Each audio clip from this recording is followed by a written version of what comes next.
Halo sobat internet, kembali lagi di channel YouTube Hamwib. Piye kabare? Muga-muga sing nonton video iki do diwehi kesehatan, rezeki melimpah, barokah amin. Saiki aku lagi ning nggon air terjun Teleng. Iki lagi bakar-bakar. Lah, maungke aku ngobrol-ngobrol karo koncoku iki. Wong iki tau diteror ning nggon Gunung Lawu ya. Gunung Lawu. Lah dadi iki aku pengen ngerti ceritane karo kak rekam kae bisa jadi konten. Langsung ya, stay tune ning channel iki.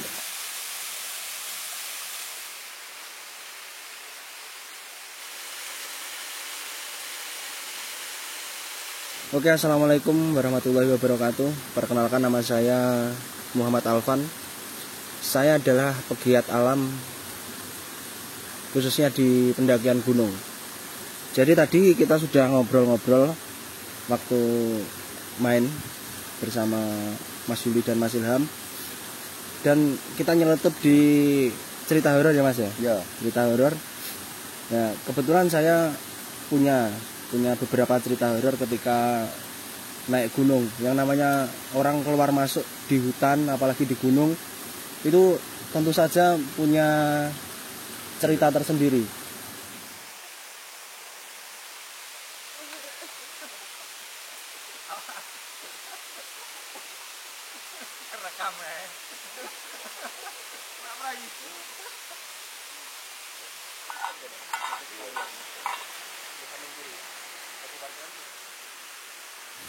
Oke, saya langsung ceritakan saja.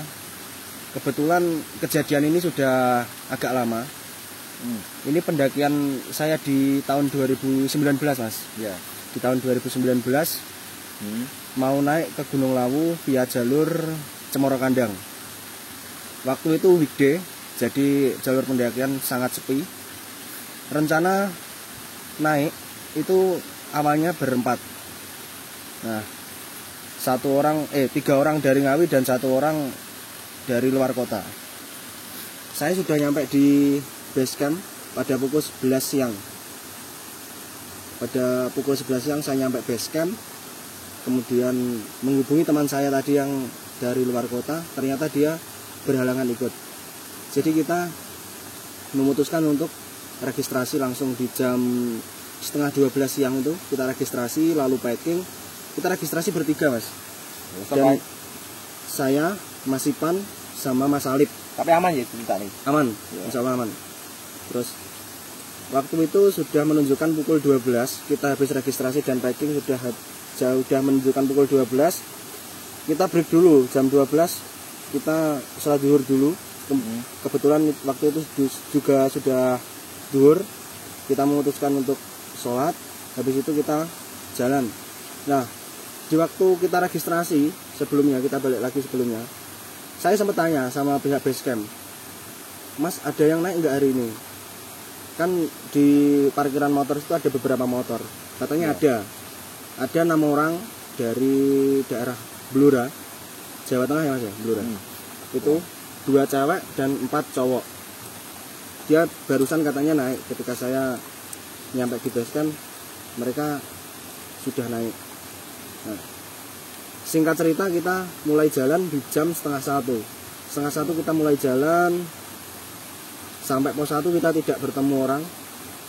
Orang naik juga nggak ketemu, orang turun juga nggak ketemu. Memang waktu itu posisinya weekday Mas, jadi ya kondisi gunung, Mas Yuli kan tahu ya, kondisi weekday kan sangat sepi. Nah, terus kita istirahat di pos 1 sekitar 5 menit. Kita jalan lagi ke pos 2. Di pos 2 kita agak lama karena kita makan siang di pos 2. Mungkin di sekitar jam 2 kita nyampe pos 2. Habis itu kita masak di situ. Kita makan. Sampai jam 3 kita jalan lagi. Memang pendakian kali ini kita santai lur. Kita nggak cepet-cepetan, kita nggak ngejar, tapi rencana awal kita akan ngecamp di pos 4. Akhirnya kita jalan dari pos 3 ke dari pos 2 ke pos 3. Kita juga belum bertemu rombongan yang tadi. Ya positif thinkingnya dia mungkin kan start duluan ya Mas ya. Start duluan berarti kan dia juga sudah nyampe duluan. Kacake jare piye? Jarene Paling kacake lho gak ada paling setengah jam. ya sak jam lah. Sak jam gak enak Mas. Sak jam gak enak. Ya mungkin sak jaman lah. Nah, itu kita nyampe di pos 3 itu kondisi sudah maghrib Mas. Kondisi sudah maghrib, kita masuk shelter. Kita masuk di posnya. Kita masuk pos. Kita terus ini ngemil dulu, nyantai. Soalnya targetnya kan kita trekking malam nggak apa-apa, penerangan kan aman, headlamp dan lain sebagainya kita sudah siapkan.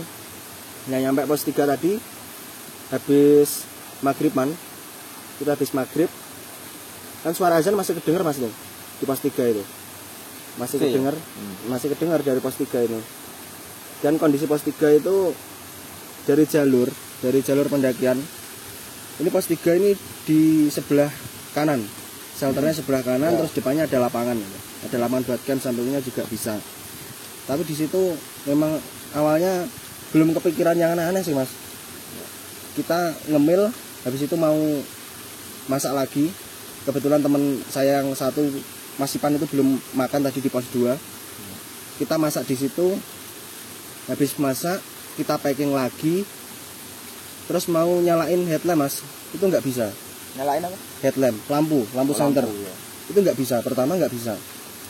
Terus baterainya sudah dicas, aman. Malah yang aneh lagi satu Mas, senter polisi punyanya Masipan tadi. Pakai senter polisi itu. Senter polisi itu nggak bisa dinyalain. Klip ya? Nah, sing sorot itu loh. Sorot ya. Sorot nggak bisa dinyalain juga, nggak bisa. Terus tapi masih ada HP. Ketika kita memutuskan untuk jalan pakai HP, kemudian Mas Salib yang satunya dia bilang mendingan camp di sini aja, ngecamp ning kene wae semalam, besok baru lanjut jalan. Soalnya kan kalau senter HP ya Mas ya, itu kan nggak sepiro terang ya, apalagi kita berkegiatan di luar ruangan, di gunung, di hutan, itu memang harus penerangannya cukup lah. Soalnya takutnya nanti kan kalau malam juga kan aktivitas sudah ganti Mas. Hewan-hewan mungkin mulai keluar gitu. Singkat cerita kita memutuskan untuk ngecamp di situ. Nah, kebetulan kita memutuskan untuk camp, salahnya di sini Mas. Kita memutuskan untuk mendiriin tenda itu di dalam shelter. Berarti di dalam pos berarti ya? Di dalam pos ya, di dalam pos. Nah, itu masih pakai penerangan HP Mas. HP ditaruh gini. Neng pos 3. Di pos 3. Di pos 3 itu kita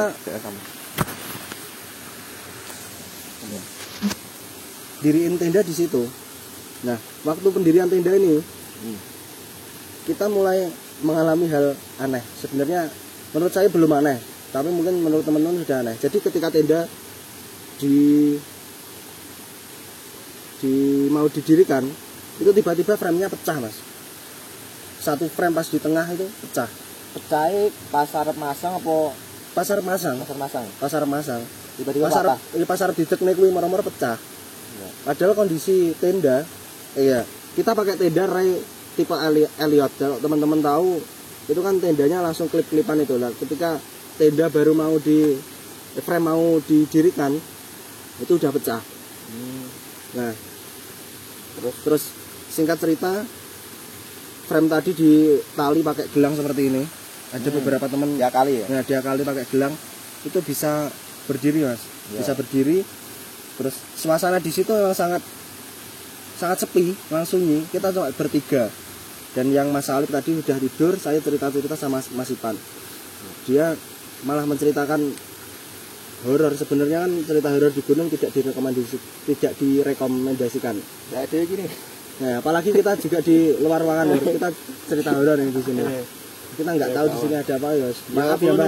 Kulon nuwun. Enak penghuni ya kulon nuwun. Nah, itu lanjut. Malah saya cerita-cerita sama Mas Ipannya bilang gini, ya pantes awak dhewe ning kene yang diganggu. Lah nyapa Mas aku? Lah nyapa Bang? Soalnya beliau kan senior saya. Ya.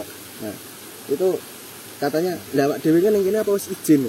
Oh iya, terus saya bilang, Mbah minta izin saya mau tidur di sini. Nah, kebetulan kalau nggak salah dulu di situ pernah ada orang yang meninggal Mas. Di pos 3 itu. Pos 3. Iya. Kalau cerita Masipan kurang tahu saya. Di situ ada orang yang meninggal. Nah, jam demi jam berlalu kita masih cerita-cerita sama Masipan dan Mas Alipnya tidur. Posisi saya di pinggir, Masipan di tengah, Mas Alip di pinggir. Kita bertiga. Nah, di jam 10 malam tiba-tiba ada suara orang. Ternyata rombongan yang lebih dulu berangkat tadi loh Mas. Ya. Itu lo baru nyampe jam 10 malam. Terus tak tanya, katanya itu turun dulu di studio alam di air terjun. Uga saurunge kawah. Dia di situ di air terjun itu. Ya wes, mereka kan sudah kelelahan posisi kondisi jalan malam kan. Memang jalannya menggak-menggok apalagi dia bawa cewek. Terus langsung nyampe pos 3 saya suruh masuk ke shelter.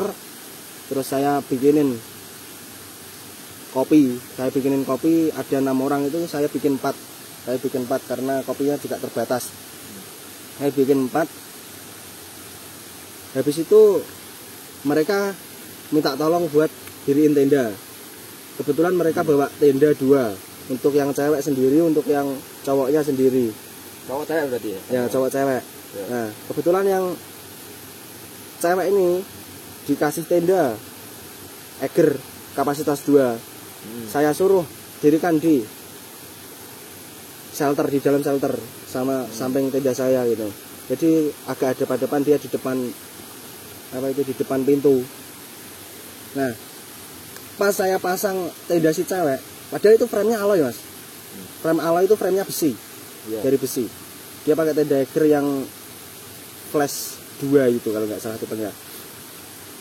Itu patah juga Mas. Ya, jadi frame-nya tenda itu patah. Asli patah langsung klek gitu. Kalau punya saya kan pecah loh. Kalau itu patah. Itu patah itu maksudnya?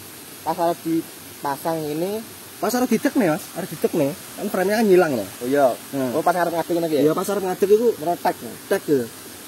Kok iso ya? Dia nggak ngerti. Terus tak bilangin loh, sama Mas, punya saya juga patah. Terus akhirnya dia kali pakai sabuk yang anu, sing sabuk kayak tali webbing Mas. Dia diubet-ubet nih, akhirnya bisa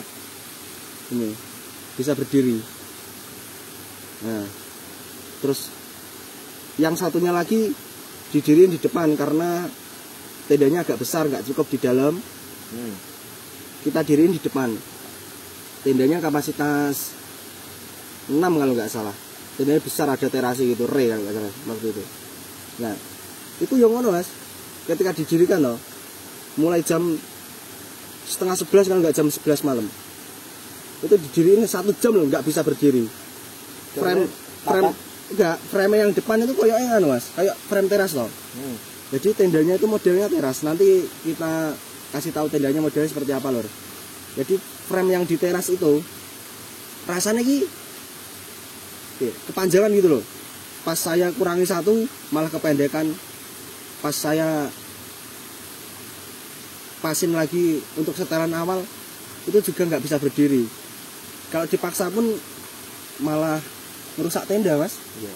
Bisa frame-nya juga bisa patah. Nah, terus akhirnya kita break dulu nyampe jam 12. Ya bismillah lagi. Ayo Mas, kita coba lagi yang di depan. Karena kalau nggak dipasang itu, jadi tenda ini nggak punya teras dan barang mereka banyak. Ya bisa ditaruh shelter, tapi yang namanya bawa tenda lebih baik di dalam tenda. Akhirnya jam 12 itu kita paksa lagi, tetap nggak bisa. Terus saya tanya kepada Mas yang dari Belura tadi, Mas, kalau ini dipaksa gimana? Ya soalnya benar-benar nggak bisa. Dan katanya tenda itu baru turun dari Gunung Slamet, nggak apa-apa, normal. Padahal sampai situ nggak bisa. Terus saya paksa, Mas ini tendanya sendiri dong. Kalau misal robek atau patah gimana? Jadi frame-nya itu harusnya masuk di benar. Harusnya frame itu kan ini frame, ini pucuk frame, ini frame. Itu harusnya ada klip di terasnya ini masuk di sini. Lah itu rasanya enggak frame itu kedauan, jadi apa niku lupe dari teras itu di sini. Frame sampai sini, tapi kedauan gini ya, tak paksa bisa gini. Akhirnya tendanya robek Mas. Tapi bisa berdiri ya. Ya terus itu. Ya enggak apa-apa kan cuma di frame ya. Yang penting bisa kenceng gitu. Terus akhirnya tidur malam. Nah, pas malam ini Mas, saya di jam 2 ini mau buang air kecil Mas. Iya. Keluar tenda kan. Keluar tenda, orang-orang udah pada tidur. Saya bangunin Mas Ipan enggak mau bangun, saya keluar sendiri. Kan saya bawa senter dari HP tadi loh. Iya. Kan remang-remang maksudnya enggak jelas, enggak begitu jelas senter kalau dari HP. Jarak dekat. Nah, itu saya keluar belok kiri di belakang shelter Mas. Nah, tiba-tiba shelter itu kayak ada yang ngelempar batu di shelternya. Terus budak. Ya gludak loh. Aku ya kaget toh. Terus apa tak coloki gak enek apa mau watu. Nek watu-watu emang di situ banyak batu. Tapi kan emang shelter itu kan dari kayak apa Mas? Seng ya, dari seng. Cengkok seng kan krungu ya. Cengkok seng krungu. Terus aku positif thinking mungkin apa manuk apa piye ngono ya. Iya. Nabrak kan jeneng ibungi apa? Manuk.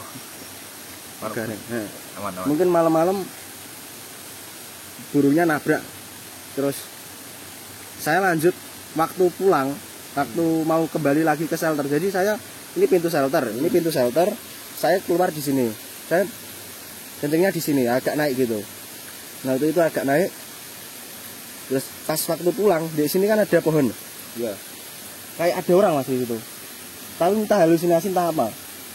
Itu Buat colok ya tak coloki. Kondisi kan memang kalau malam udah agak kabut ya Mas. Jadi agak remang-remang apalagi senter HP. Kurang jelas lah. Di situ kayak ada orang di pinggir pohon Mas. Tapi gede. Ireng. Ya ireng toh. Ketoknya kan nek bengi kan kabeh wong ireng. Bayangan. Nah, kayak bayangan. Ireng gede ngono. Aku kaget toh. Dari posisi refleks aku langsung ngeting ngisor. Saya kembali ke tenda, kepikiran tadi. Sampai pagi gak bisa tidur aku Mas. Terus Bayang nih. Lah, pas subuh, pas azan subuh itu, padahal subuh. Tiba-tiba kayak pernah denger ini, orang kalau pasang semen di tembok, blok iya bangun. Blok. Ya. Blok ya. Blok-bloknya daerah kono apa cedak? Suaranya cedak banget ya. Kayak cedak banget bangun ya. Kayak bangun. Batinku ki apa aku. Kan posisi aku kancane kan turu kabeh ya. Iya. Kancane turu kabeh. Terus aku sampai ngelamun aku.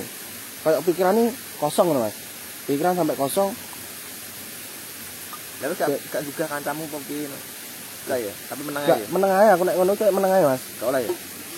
Yo oleh jane. Jane juga kancane tapi aku milih meneng ae. Itu pas ganggu kancane sing istirahat. Aku meneng ae. Jadi turuku ki turu ayam. Ngawang.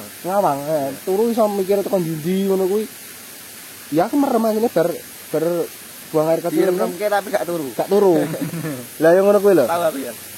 Nah, terus mari ngono bar krungu suara plok ya. Akhirnya sampai pagi Mas. Sampai pagi mereka bangun, kita ngopi, terus kita berangkat duluan rombongan yang tadi sampai tak bilangin gini. Mas kalau bisa ayo langsung berangkat ke puncak. Jadi kita rencana menuju puncak start dari pos 3 tadi di hari kedua. Hari kedua kita start jam 7 kalau nggak salah. Habis sarapan itu kita start nyampe puncak. Nah, pas nyampe di kencengnya Pasar Dieng Mas. Itu kayak ada orang lari. Temanku yang lihat. Hari ini dan jalur. Tapi aku dituduhi gak ngerti. Kayak ada orang yang lari. Kayak orang lari jogging gitu Mas. Tapi aku dikasih lihat gak ngerti aku. Ini Tapasan apa? Enggak, beda jalur kita, beda jalur. Jadi kalau dari Cemoro Kandang itu di sini, ini Pasar Dieng ke sini, terus ini ini sini Mbok Yem. Karena ada orang yang lari ya.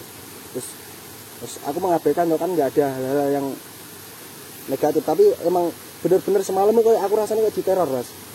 Ya iso gak iso aku positif thinking sik ning kono. Lagi menyimpulkan pas sampai bawah lagi. Terus kita nyampe Mbok Yem. Kita sarapan, makan siang di situ. Soalnya sampai Mbok Yem udah lumayan siang, kita makan lagi. Kita istirahat sebentar terus lanjutin ke puncak. Nah, dari awal pendakian ini kita niatnya baik Mas sebenarnya. Kita mau sweeping sampah yang kecil kayak apa ini? Rokok. Butung rokok, terus plastik, terus tisu gitu. Kita naik ke puncak itu sepanjang jalur dari Mbok Yem ke puncak itu kita pastikan berdua itu bersih. Soalnya yang satu tidur di tempat Mbok Yem yang Mas Alip. Mas Alip itu pokoknya turu ya uripe. Jadi teko camp ya turu, anu camp ya turu.